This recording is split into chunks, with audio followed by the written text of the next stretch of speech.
I'm Chris Farrell from the All Things Good and Nerdy podcast, a wacky weekend morning show, part of the GonnaGeek network, just like the show you're checking out right now.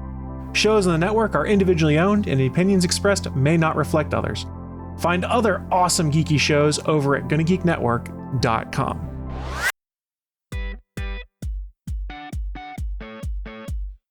Welcome to an all-new episode of Better Podcasting Live Chat. I am Steven, and with me, of course, is SP.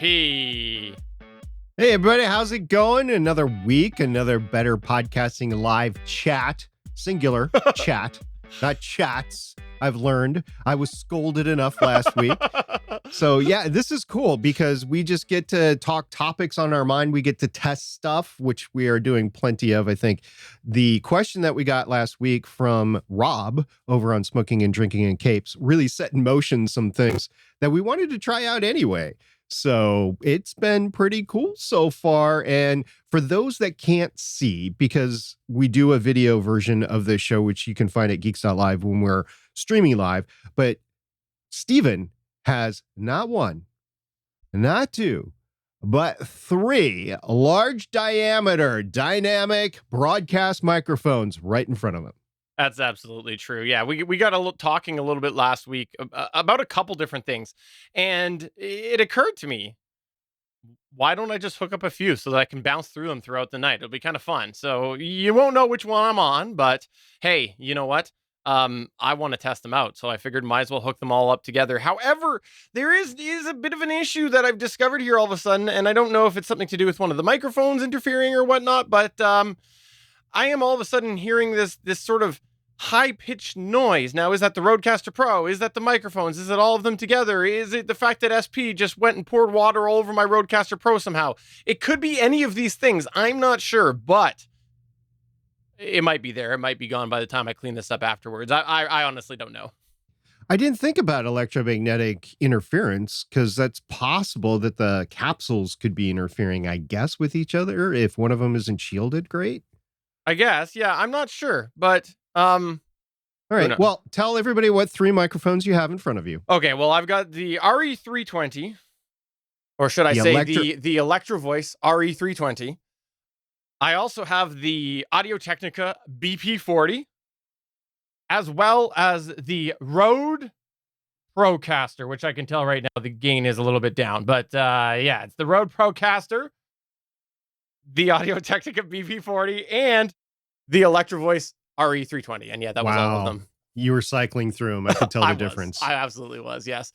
So there's a little bit of difference in post-production and stuff. And I don't really know what I'm going to do with the EQ because this is Better Podcasting Live Chat. I'm not going to spend a lot of time on EQ. I'm not going to go dig up old EQ or anything for the BP40. Maybe I will. We'll see. It's been a while since I used the BP40, but you know, loyal listener Johnny Pennington, he's a big fan of the BP40 on my voice. And so to Johnny, I will just say, Johnny, did you miss this? Did you miss this, Johnny Pennington? I almost put my BP40 on my microphone stand today, too. I did not. Since everybody eventually came around and said, I liked the Zoom ZDM1 on your voice most last week, I decided to give it a full try. It's on the stand, so you're not going to hear any cords that are smashing up against it or whatever. This is going to be a full test of the Zoom ZDM1 on the microphone stand for everybody to hear. That's what's going on with me this week. Hey, Steven, you were mentioning you might have an issue with your Rodecaster Pro OG or Rodecaster Pro 1, right?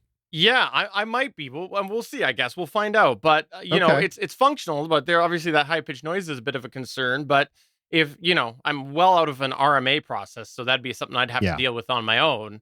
Do you have any problems with your Rodecaster Pro, the sequel? The sequel, Rodecaster Pro 2.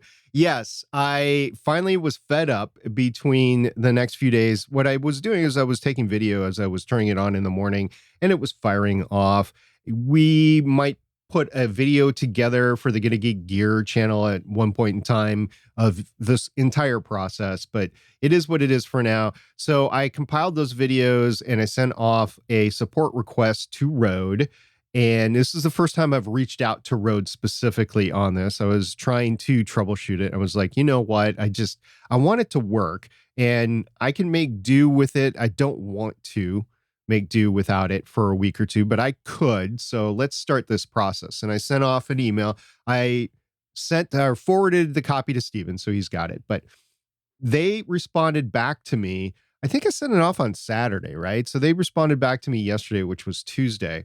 And they said, "Hello, SP. Thanks for reaching out to us.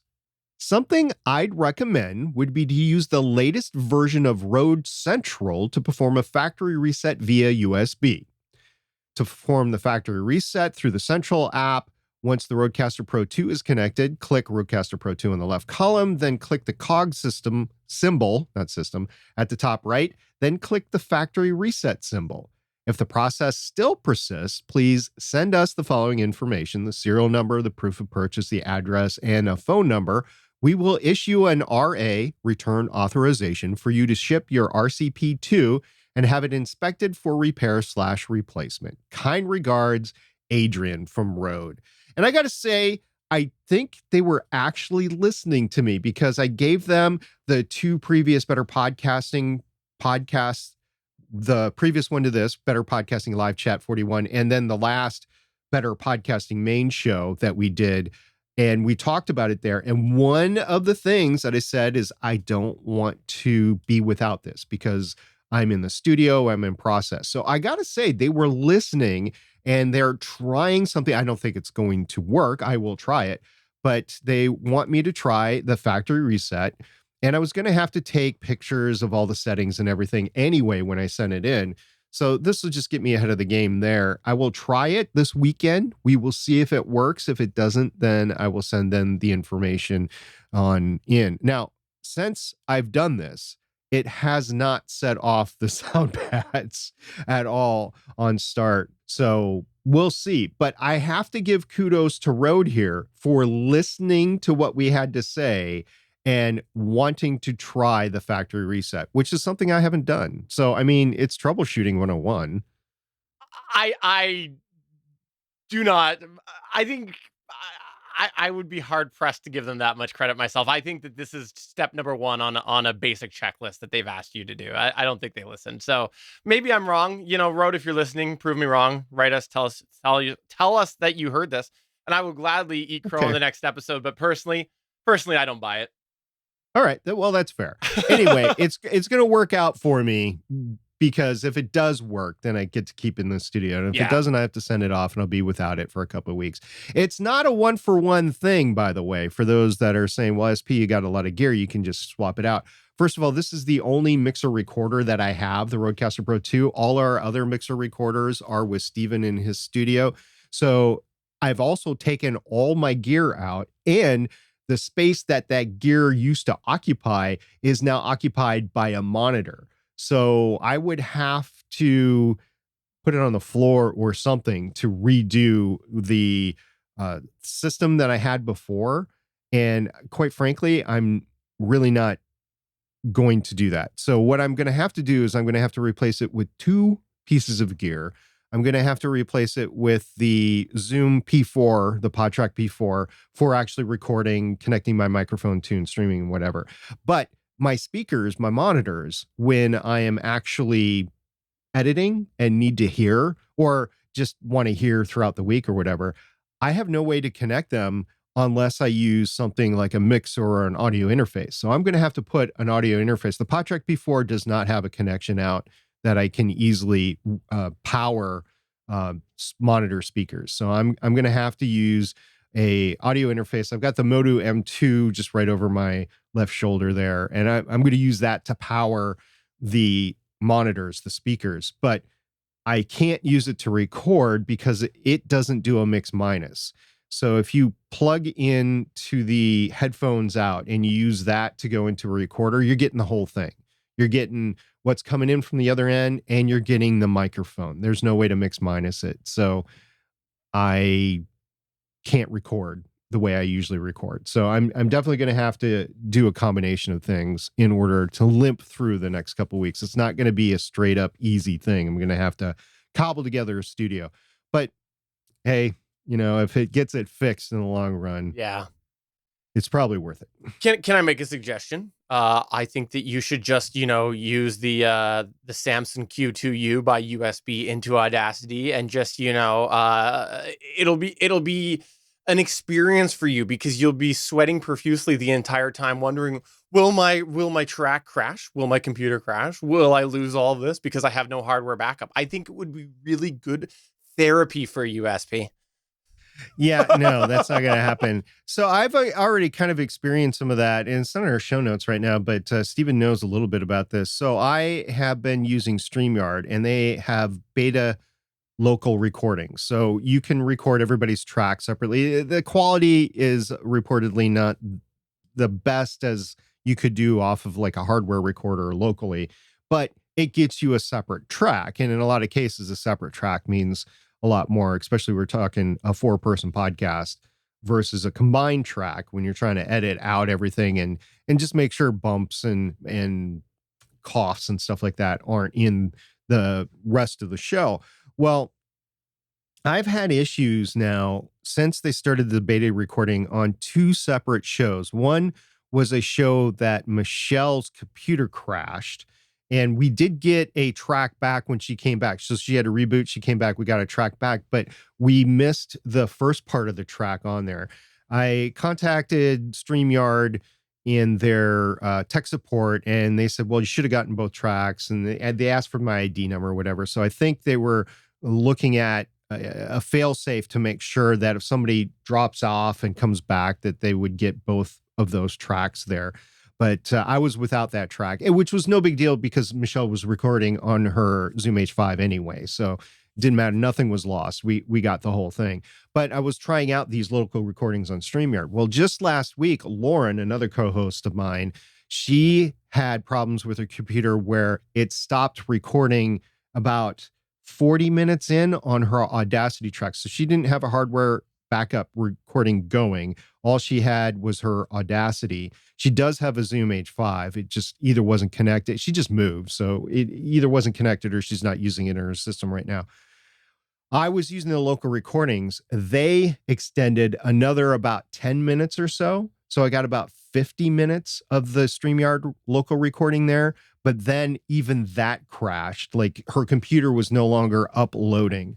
And then, so the last, I don't know, 6 or 8 minutes or so, I had to go with my recording of everybody on my end that I was making on my Rodecaster Pro 2. So I had to cut out where she was talking and where everybody else was talking, silence them or whatever. So I had to do a little work about 8 minutes in, but I was able, this is kind of a call out for backups, right? So I did use all these backups and that worked, but I would prefer not to, Stephen. I would prefer to have a local recording that is done by hardware recorder for everyone. And even those fail too, because like the cards could fill up.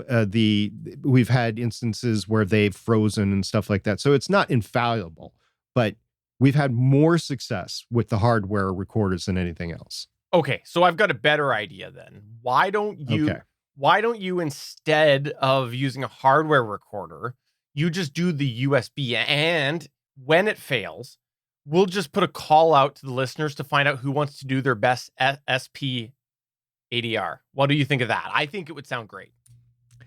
That would actually be funny, and I would be all for it.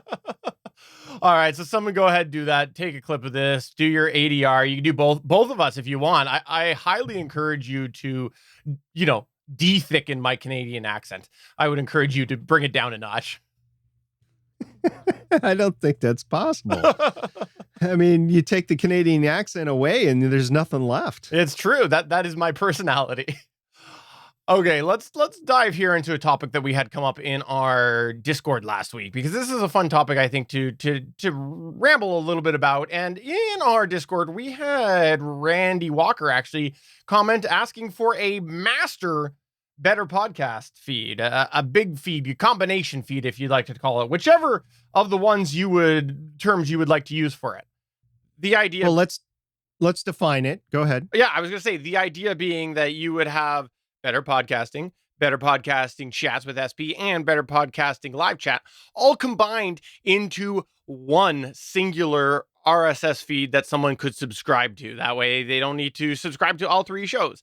And so the discussion came up in there. And, it's something that a few different opinions in there. I'll just throw mine out on the table right now, which is that I'm not a big fan of the master feed idea. And the reason why that I struggle with the whole master feed or big feed is because I struggle to define why you're making it if you have made the decision to have separate feeds and all of the subsequent decisions that come with it. Particularly, let's say that we created a big combination feed for better podcasting.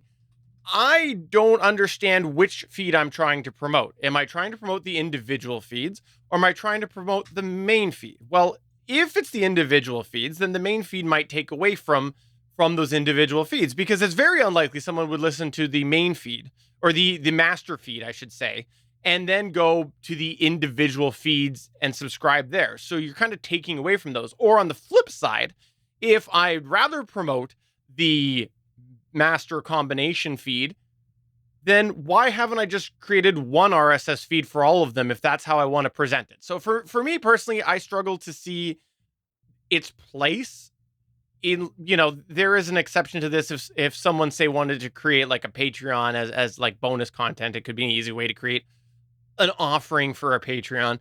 But other than that, I'm not really sure, because if someone wants to hear all of our shows, then you would think they would subscribe to all of them.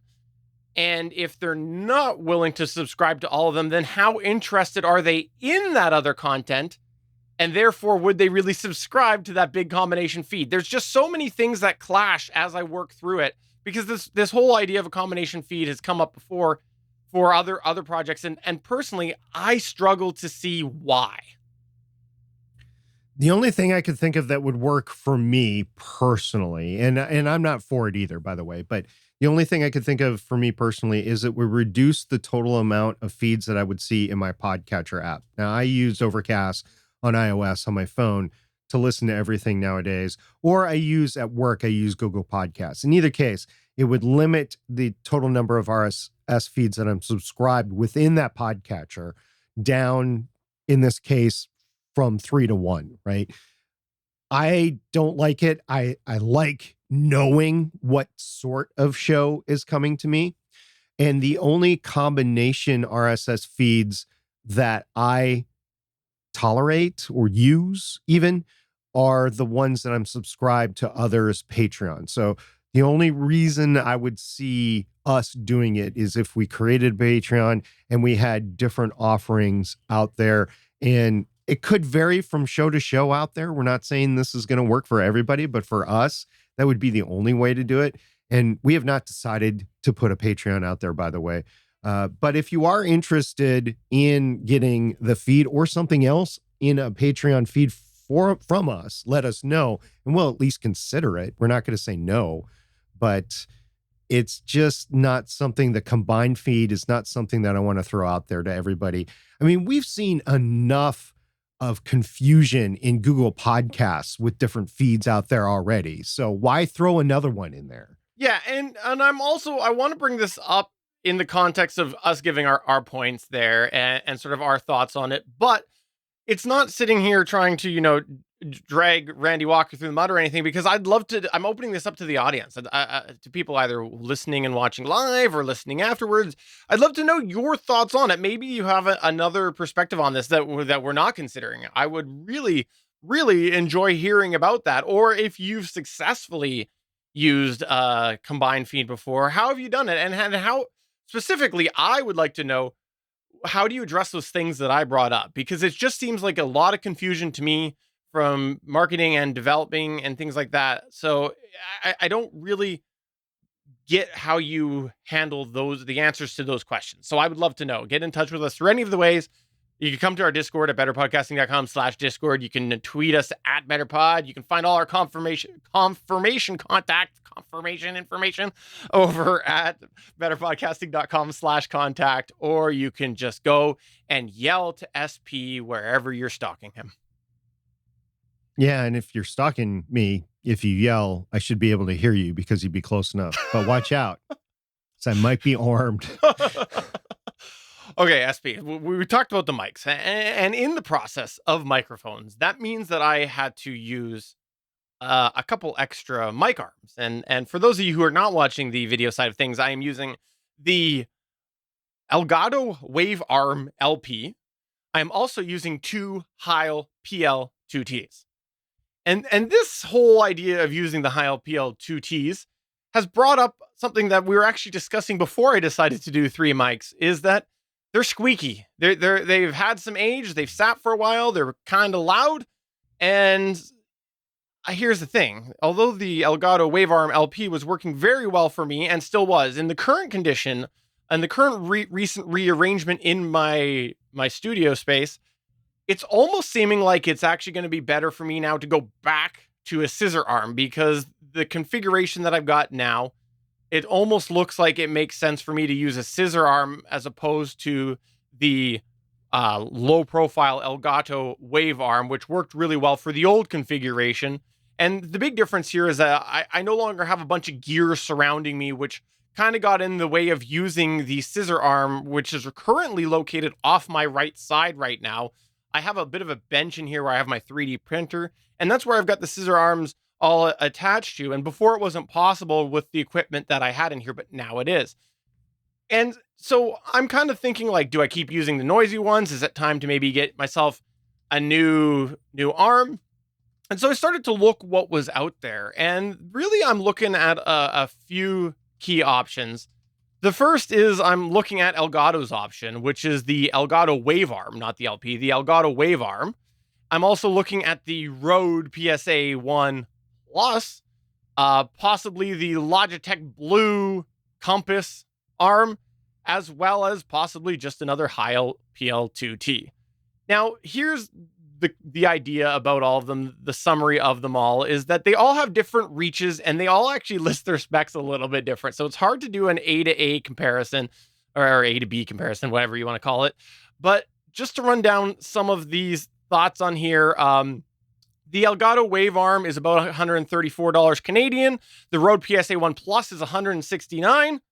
The Logitech Blue Compass is $139 Canadian. And then the Heil PL2T will be $130 to $135-ish plus shipping, because that's not readily available either locally or on something like Amazon. I'd have to order it from some music retailer.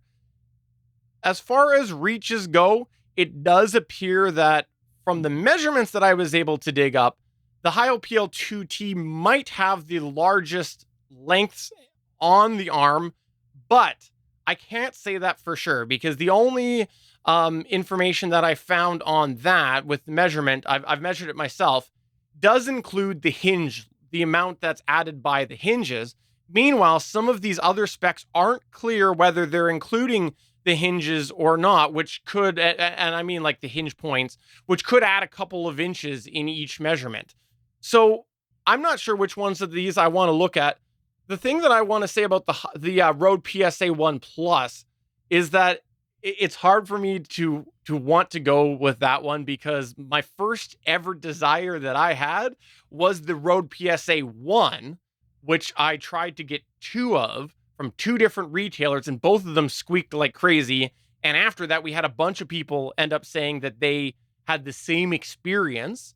So there's that. Now, the PSA 1 Plus is a different arm. Its actually measurements and its weight capacity are greater on the PSA 1 Plus than the specs listed for the PSA 1. So it is a different arm. The other thing is Rode decided that they were going to put big Rode branding on it, which kind of sucks. So it's like, it's quite very apparent, their logo, and like not even a little bit apparent like the Heil was. Like it's really apparent, and it's on the sort of fabric that's covering the whole scissor arm. And the thing with that is that you can't take it off. It's not Velcro or anything. It's actually sewn on. So a lot of people complain about that. I'm a little concerned about that. I might have a couple solutions where I could take care of that, but I'm not so sure about that. And then the Elgato, it does look like it might be quite a bit shorter than the Heil PL2T. So I'm not sure. Like, as far as I saw here with specs wise, the Elgato Wave Arm, it says vertical reach is 29.5 and the horizontal reach is 30.7 inches. And then when you look at sort of the maximum extension length of the Heil PL2T, because they don't give the horizontal or the vertical, they say 40. So I think that tells me, because that number is greater, the Heil actually does have a bigger reach. So I'm not so sure about that. I'm really not sure which way I want to go, or just keep using these squeaky ones and just hope I don't move it or anything. I could just go that way, but I'd love to know if anybody has any feedback on any of these. And if you want to know more information, I did compile a whole bunch. I'm not going to ramble through it right now, but I did do a little bit of research for my own knowledge as far as reaches go and max weight capacities.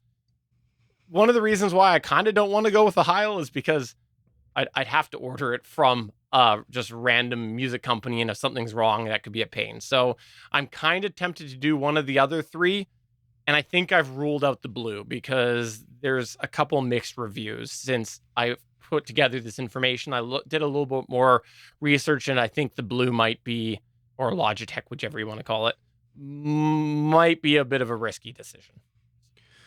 Yeah, a couple things. First of all, just for me personally, the reach is absolutely paramount. I need the longest reach possible. I'm using a Heil PL2T right now, and it's got an extension arm from another microphone that was a desk stand on it right now, and it needs all of it to get to me. So reach is very important to me personally in my studio setup. So I would have to go with another Heil PL2T because I don't see anything else that has the same reach. In our chat, we had Liberty Dude speak up, and he mentioned a microphone arm that I had no knowledge of, but I looked it up on Amazon. It's called a Gator Frameworks Deluxe desk-mounted broadcast microphone boom stand. And it looks pretty decent. I don't know what the availability in Canada is. It's going for $160 here in the United States. There's different series. So like a 400 or 4000 series would be, I guess it's got the microphone cable integrator or something. I don't know the differences between the two, and I don't want to speak out of turn. But this looks like it might be a competitor. The problem is I don't see a desk-mounted receptacle for it or a riser. Now I'm using a riser with this boom arm in order to get everything over. So I need the riser as well as the reach.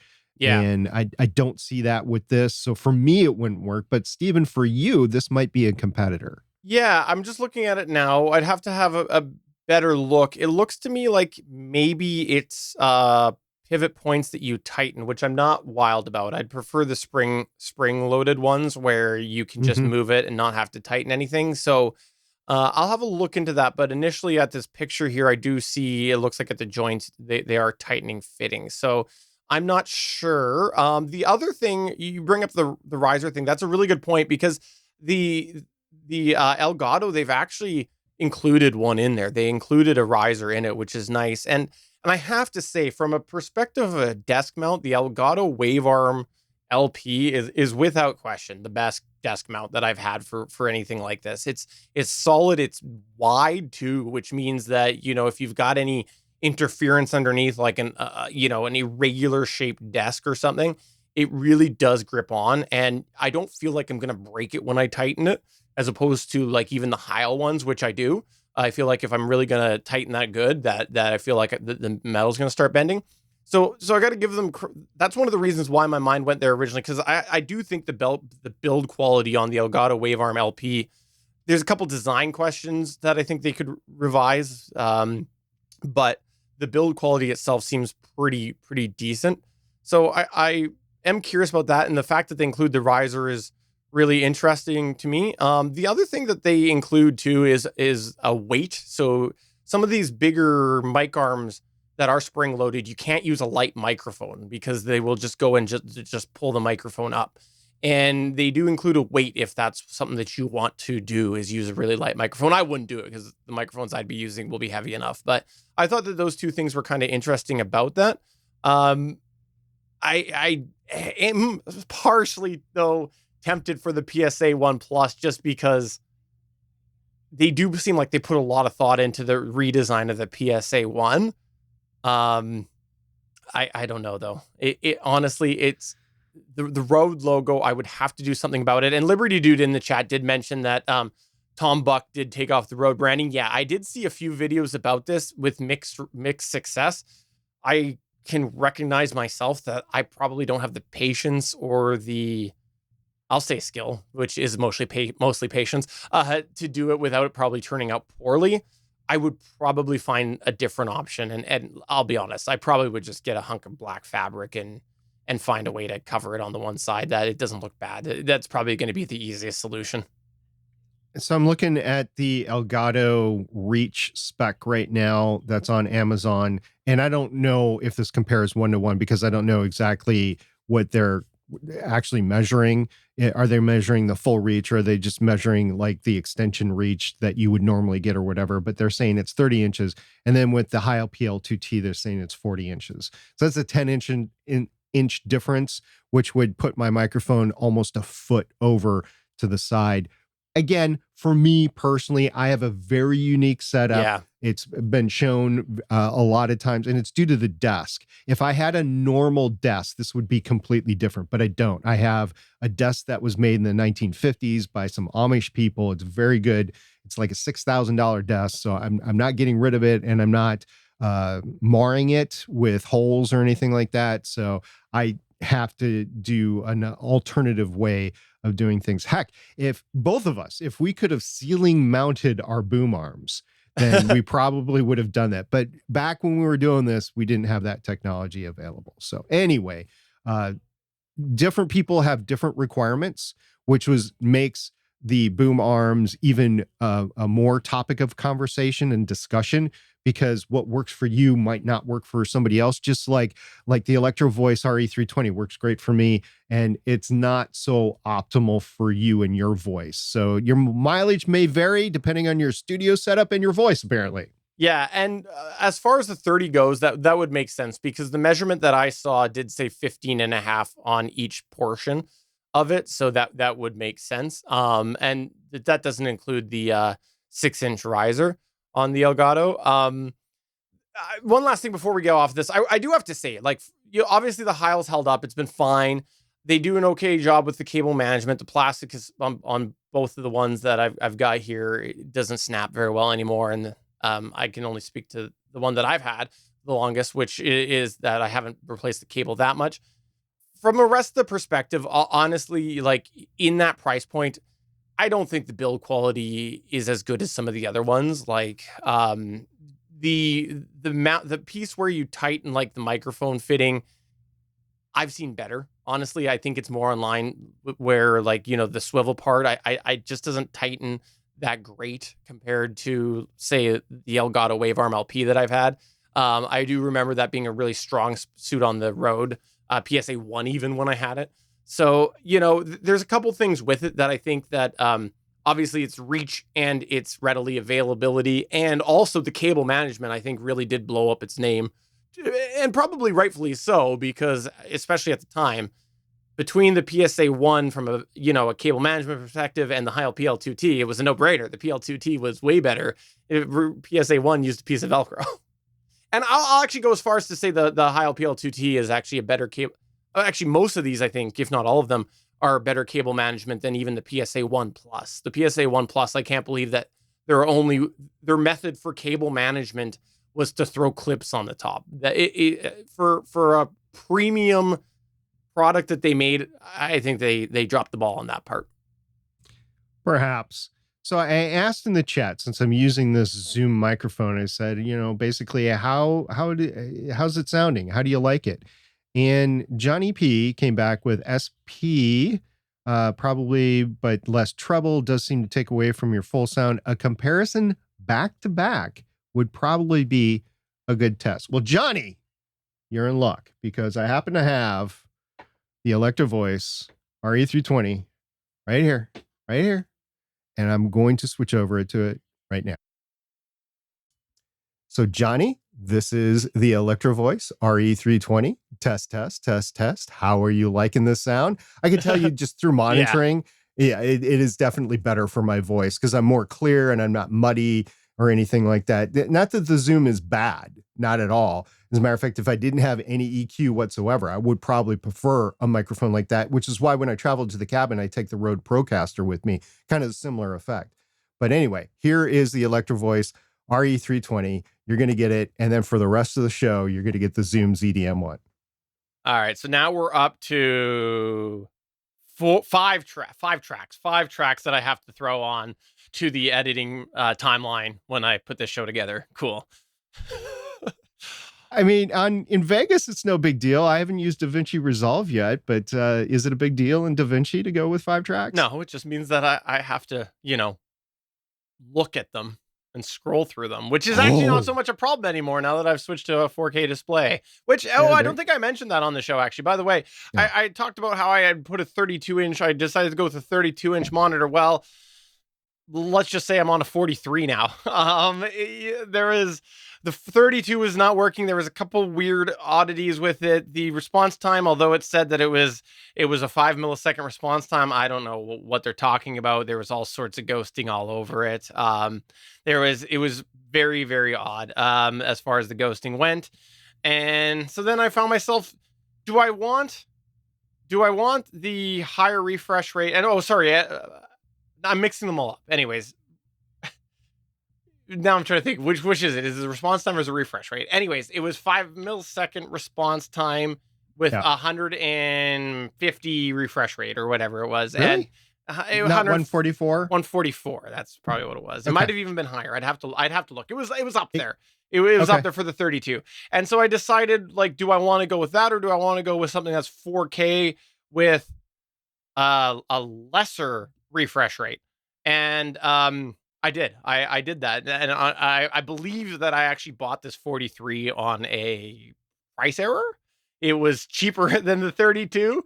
It's by spec a better screen. It's actually got a faster response time as well.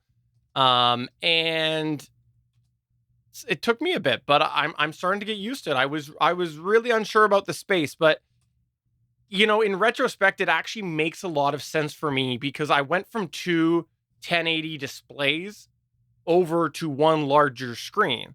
And technically speaking, I was downsizing size significantly, if I wanted any form of sort of side-by-side windows without using the additional verticals. I was kind of downsizing because I was at less than the equivalent of 2 1080 with resolution displays by being on QHD or 1440, however you want to call that. And then from a physical perspective, technically, the 43 is actually still a little less wide than the 224s that I had before. But it's really working for me because I am able to, I feel like, especially like right now, I'm able to arrange my windows a lot better for streaming. I've got things a little bit better when I'm editing. And honestly, that I couldn't believe going to a 4K resolution. How much I get. Like, it's awesome. The 4K resolution, the 1440 was great. It was an improvement in itself. Like going to the 4K, it's honestly, it's fantastic, especially with this sort of size. I can see a lot together. It's great. I'm glad I did it. And I finally actually the other day dialed down the brightness, and now I feel like side to side, I'm getting a better visual picture. I was actually at the point couple days ago thinking that this monitor is not going to work. I'm going to have to accept a lost amazing deal and it's going to have to go back. But and that was because the side to side, I was having some troubles with it. I was finding like, my eyes were kind of hurting. I dialed down the brightness and now I feel like I'm able to use it all without issue. Yeah, I forgot about the brightness thing. I think I tamped down the brightness when I finally started implementing it, because when I first threw it in there, one of the things that I look at when I'm looking at televisions and monitors is the nits, and the nits is a measure of brightness. And nowadays with any device, whether it's a projector, a TV or a monitor, I won't go lower than 400 and I will get as much as I can. This monitor, I think, was in the 400 nit range, which when you're a couple of feet away, 400 nits is actually a lot. And it turned out to be too much. So I had to dial that down a little bit. And even with my eyesight the way it is, it's still as bright as I need it. And it's amazing. But let me ask you this, Stephen. So now that you've gone up to the monitor, you've heard me say my biggest upgrade of my studio by far since I started podcasting was this 34-inch ultra-wide monitor. How would you rank for podcasting? How would you rank your new monitor in terms of all of your upgrades? Yeah, no, it would definitely be up there. I'm not gonna say for sure it would be the greatest. I do really feel like something like the Procaster might trump it, just from the perspective of being able to do so much in one unit, both from the perspective of multi-track recording and capture in a reliable manner and things like that. Like, I think that probably beats it out. But I ask me any different day or any day, and I might give you a different answer, because it honestly is quite amazing. Editing now on it a couple of times, live streaming on it a couple of times. The fact that, like, I was using dual monitors and I was using them fairly effective, and that's my place some of towards why I don't necessarily rate it the greatest, is because when I was editing before, I was using the dual monitors in a way that I was trying to throw some elements off on the second screen and really try to use it as a big space. But when I go to zoom in on the timeline or something like that, it is much better on the 4K larger monitor than I was able to do with dual monitors, because dual monitors were still largely stuck to one. For a while, I was stretching it across both, but it didn't work for me with the split, so I just went back to one. But it is definitely up there for sure. And for those wondering, and maybe you're hearing this for the first time, at work, I have a 49-inch curved Samsung monitor. It's only 1080, so I don't get the same resolution on it, but I do have a wider monitor at work, and I don't like it because it goes beyond my peripheral vision on the sideline. So this 34-inch actually works pretty good for me. So in the chat, just to close off the microphone talk right here, Liberty Dude chimed in after I tested between the two microphones, and he said the key to the Zoom ZDM1 is you can often get them on sale between $45 and $60 US. Great mic in that market area. Yes, absolutely. For $50, this microphone is amazing. Like, if somebody's wanting a recommendation on a microphone in the $50 range and they were using an XLR versus a USB connection, I would absolutely consider the ZDM1 in my response. Absolutely. So, yeah, I can't disagree. And by the way, you should be careful of saying that. I stumbled across on YouTube that there's a few people out there that just hate it. Apparently, they're just like, they call them Zoom fanboys or something like that. They're that opposed to it. I came across a couple different videos. I don't see it. I think you sound fantastic on it compared, like, for the price. That's quite amazing. I think that it sounds quite good. And honestly, I do wish that it was out when I started, because I wonder what my mic upgrade path would have been as far as, my interest in the BP40, because it does sound really good, but I haven't tried mine yet. So maybe next week I should try it. Yeah, so we've had many of these conversations, right? So we've said the ATR 2100 or the Samsung QTU. We've said the Encore 100, right, when that came out. And we've said the Podmic, and now we're saying the ZDM1. So it's great that they keep on evolving microphone technology and price to the point where we can get even better and better for the same amount of price, basically the $50 range, which is amazing. But to get better, I mean, you still have to spend money in order to get that next level up. So like the Electro Voice RE320 is like $300. So you have to deal with that. And oh, by the way, Steven, I got a message, I think it was from Sweetwater, said, hey, we got our new gear. And I checked into it. There was a bunch of like $3,000 microphones in there. I was like, no, no, I'm not going to do that for better podcasting. I reached over to my backdrop and I pulled a couple of the mics down, and is that the Rusto mic? No, it's not actually. It's the SM58 as well SM58. As the Q2U, which somehow has managed to clone itself, and also the blue Encore 100. I should use that again sometime. I like that thing. Mine's right behind my big monitor. I've got that, and of course, my microphone, which will always have the most special place in my heart, is the Sennheiser E935, because it was my first quote unquote big boy microphone, right? And it was amazing for what it was and everything. And yes, I've moved on from it, but every time I have a chance to use it, I'm like, Oh, it's the E935. It's my favorite. Just like with you with the BP40, I would think would be about the same. Let us circle back to the conversation about BP40. There's a little bit of PTSD for all you corporate workers, me saying circle back. I have to say, I missed it. Coming back to it after all this time, it is a good match for my voice, even without the DBX 286. Like, I don't know. I look forward to hearing it afterwards. I might disagree once I level it out a little bit and whatnot. But it's like going home, SP. I know it must be. So there's a couple of things that I want to touch on before we end, and I know we're coming up on the end of our time, and I know you got dinner with the family up. There has been something that might affect you as a hobby podcaster. The Twitter API, and this was tweeted by the Twitter dev team. Was, I want to say, a couple days ago, that we will no longer support free access to the Twitter API, both V2 and V1.1. A basic or a paid basic tier will be available instead. So if you're using any tools that depend on the Twitter API, by the time you hear this, it'll probably be too late. Make sure you use them for the last time if you're using like a delete or whatever. Or make sure that they are going to start paying Twitter. And I don't even know if the mechanism is in there already for them to pay Twitter, but for the tool that you're using to pay Twitter for the API. And then, of course, you're going to have to pay for it. So a lot of people are saying, oh, Twitter's dead, I'm going to leave Twitter or whatever. Not so much. I mean, people pay for tools like this all the time. And I know everybody's saying, well, it's like the airlines, nickeling and diming us for everything. And that's what Twitter has become. Yeah, I get it.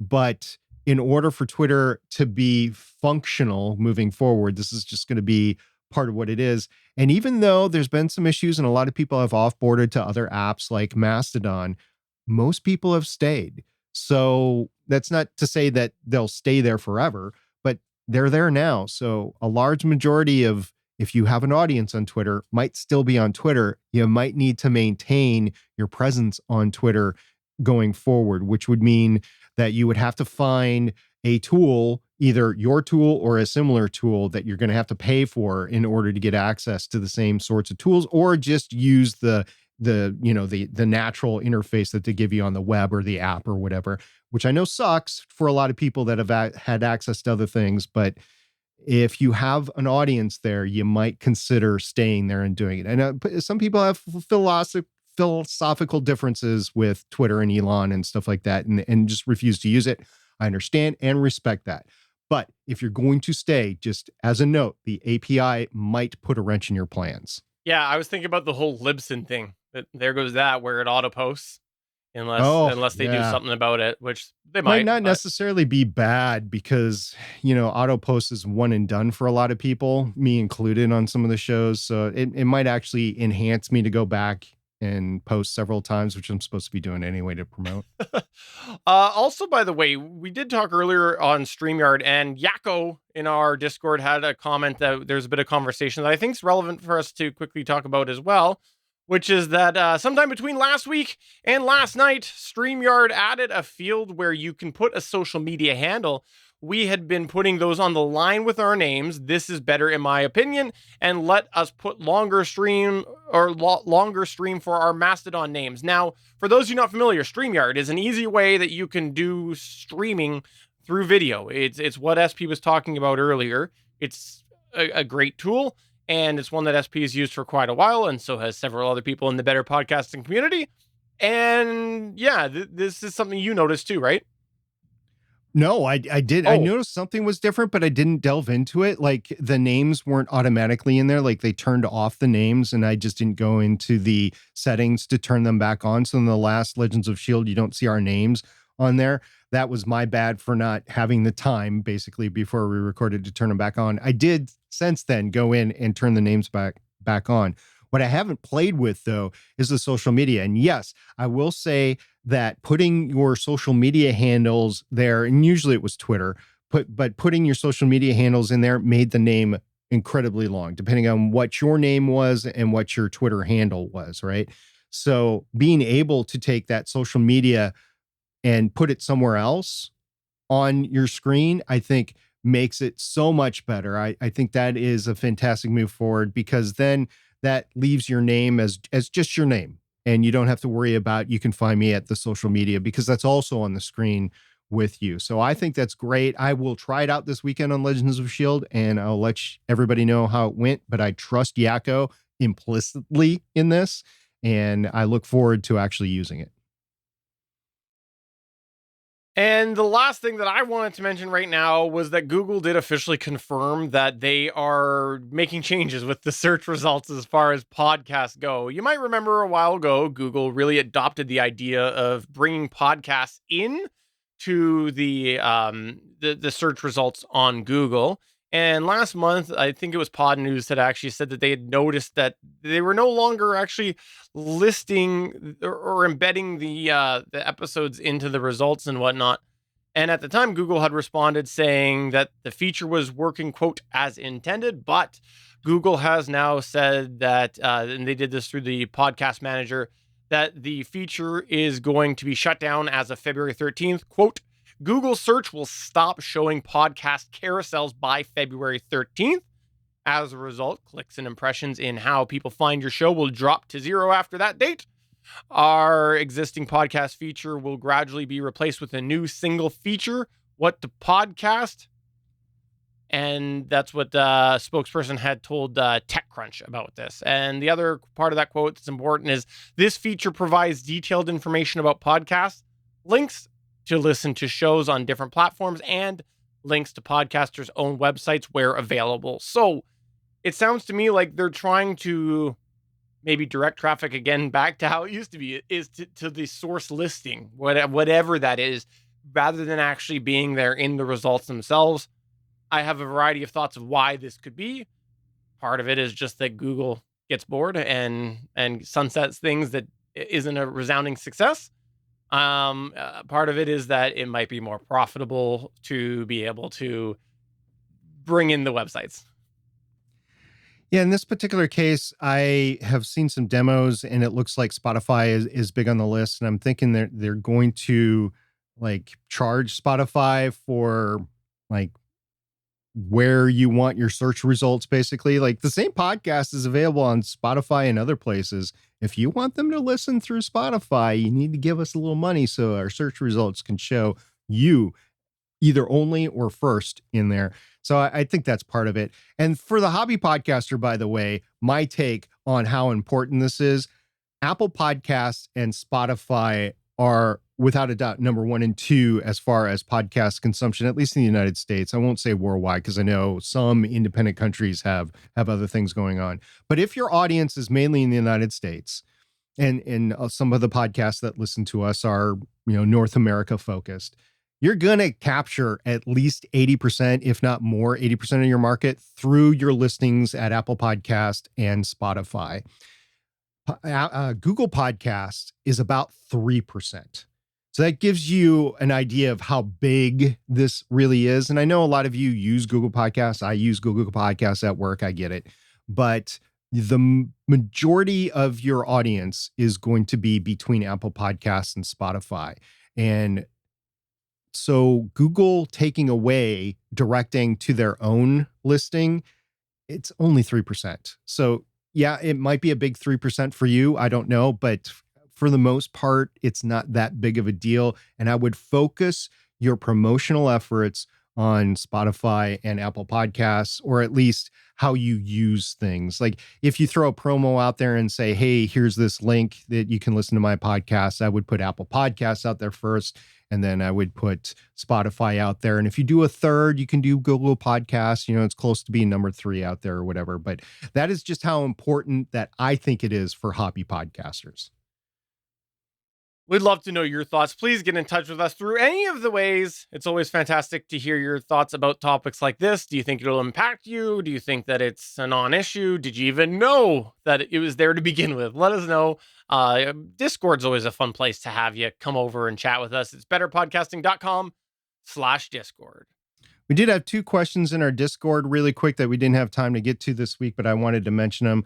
One was a question about ChatGPT and how to utilize it on your show. I want to throw that out there for our audience. Come to our Discord, put in there your unique ways. A couple of people have already responded there, but put in your unique ways on how you would use ChatGPT in your podcasting. And then we had Barnestown come in, and he was also using that, and he put like an example and everything, so you can at least see what he was doing for an intro. Steven also used it for an intro on GonnaGeek show back in December. Then we also had a question from Waffles, who's my co-host on Legends of S.H.I.E.L.D. I'll talk to him offline, but he was curious about how you monitor yourself when you're recording, or if you're streaming when you're recording, how you monitor yourself, because he's dealing with a latency. So I want to throw that out to our listeners as well. I mean, I have some definite inside knowledge of what's going on with his setup and everything, but I want to throw that out there to everybody on how you deal with latency, if you have it, when you're monitoring during your recording. So we'll talk about those hopefully next time. I use headphones, Waffles. I use headphones. And so we were talking about dealing with the latency. I'm going to have to put my foot down and say that's what he's referring to. Not how do you listen, but how do you monitor and how do you deal with the latency? And he's having a latency issue because he's processing. So I'll talk with him directly as we record this weekend. And then I want you, our listener, to come to our Discord and tell him what your ideas are, because I know a lot of you use processing on board with your setups as you're recording. So you probably have some unique ways that you do it as well. And before we officially close it, the chat asked, they wanted a blind test between the 3 microphones. So what I will do is just say microphone numbers. So that's what I'll do, is I'll say microphone numbers. So I am Stephen Jondrew, and I am using microphone number 1. I am Stephen Jondrew, and I am using microphone number 2. I am Stephen Jondrew, and I am using microphone number 3. So I know what my favorite is right there. I'd love to know what you think. Please do get in touch with us through any of the ways. That's betterpodcasting.com/Discord. Or you can email podcast@betterpodcasting.com. Or you can find the rest of our contact information at betterpodcasting.com/contact. Yeah, and let us know how you like me on the ZDM1. I won't be using it next week. I'll be using another microphone, but at least you have this entire show with the ZDM1, the Zoom ZDM1, and it is for you to use as an example. So, for episode number 42 of Better Podcasting Live Chat, I'm Stephen Jondrew saying all 3 mics are on right now. I'm SP saying thanks for coming by. Appreciate everybody in the live chat, and we'll see everybody next week. Bye. Thanks for checking out another episode of Better Podcasting. You can find the full back catalog of Better Podcasting at betterpodcasting.com. If you're into geeky podcasts, please check out the other podcasts on the GonnaGeek Network at GonnaGeekNetwork.com. This show was produced and edited by Stephen Jondrew. Voice work was done by L.W. Salinas. Thanks again for listening or watching, and we hope to see you again next week.